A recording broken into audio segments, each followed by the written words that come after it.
The Gilded Age was a period from 1870 to 90 that was marked by massive economic growth and the corrupt politics of the United States. The term was coined by writer Mark Twain, who wrote a novel challenging corruption and materialism of the day.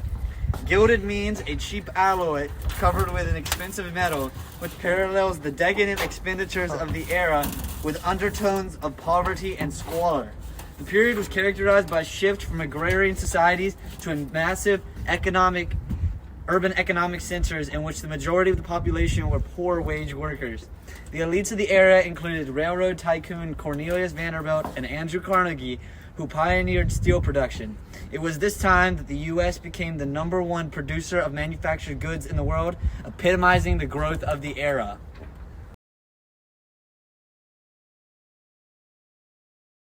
The creation of the Bessemer process would lead to rapid industrialization in the late 1800s because of its ability to mass produce steel at a quicker and cheaper rate.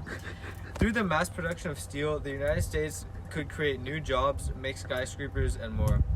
Another important impact the creation of the Bessemer process had was it helped the expansion of the Transcontinental Railroad. With this expansion, the railroad was able to create many new jobs because of the manager revolution, which happened due to the new amount of railroads being created. The railroad also connected the continent and allowed for goods to be transported at a quicker rate than ever before.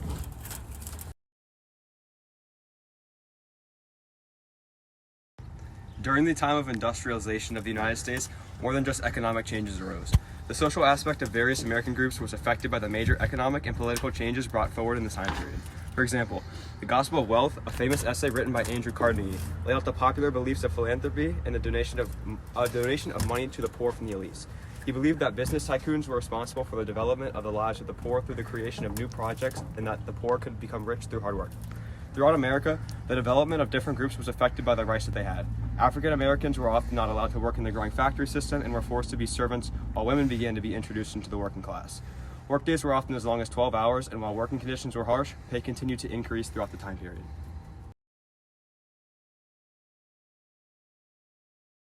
The Republican Party occupied the presidency in the years post-Civil War.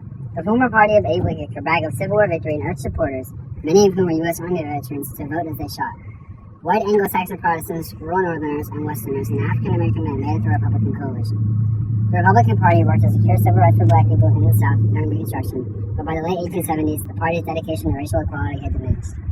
The Republican Party also fostered economic growth and infrastructural development by providing railroad corporations with land and subsidies to extend rail lines across the country.